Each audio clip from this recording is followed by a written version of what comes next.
তো তোমরা তো আগের ভিডিওটা দেখেছো যে আমরা মন্দিরে যাচ্ছি, আর কী করে যাচ্ছি সেটা তোমাদের কাছে শেয়ার করবো। তো চলো।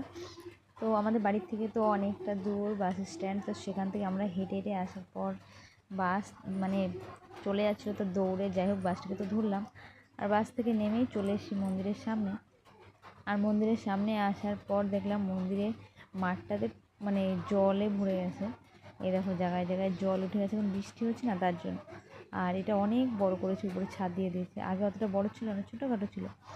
আর এখানে ঠাকুরনগরের মেলার মতন অতটাও মেলা হয় না, মানে ভিড় হয় না, কিন্তু তবুও একবারে কম হয় না। মন্দিরটা আগে ছোট ছিল, আর তার জন্য এখন মানে অনেক লোক আসছে তো দূর থেকে, জায়গা দিয়ে পারতো না, তার জন্য এখন একটু বড় করেছে, বসার জায়গা করে দিয়েছে।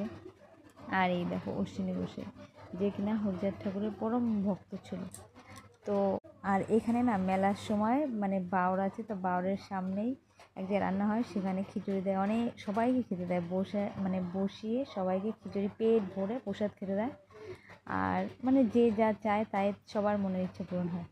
এখানে সব ঠাকুরকে তো আমি ঠিক মতো চিনি না, তো মাকে জিজ্ঞাসা করলাম ওইটা কী ঠাকুর, তো মা বলছিলো যে এটা গুজরাট ঠাকুর, ওটা শান্তি মাতা, তারপর অশ্বিনী গোসাই, তারক গোসাই। আর ওই যে পিছনে যে ছবিটা দেখতে পাচ্ছি এটার কথা, তোমাদের কাহিনি তোমাদের ভিডিওটায় শেয়ার করো পরে ভিডিওটায়। আর এটাও গুজরাট ঠাকুর। তো আমরা যেই সময় এসেছি সেই সময় দুপুরবেলা পুজো হচ্ছিলো, আর বাংলাদেশ থেকে নাকি আসার পরে এইখানেই ছিল। তো ভিডিওটা ভালো লাগলে তোমরা একটা লাইক কমেন্ট করে দিও। দেখা হচ্ছে নেক্সট ভিডিও, ততক্ষণ যেন ভালো থেকো, সুস্থ থেকো, টাটা।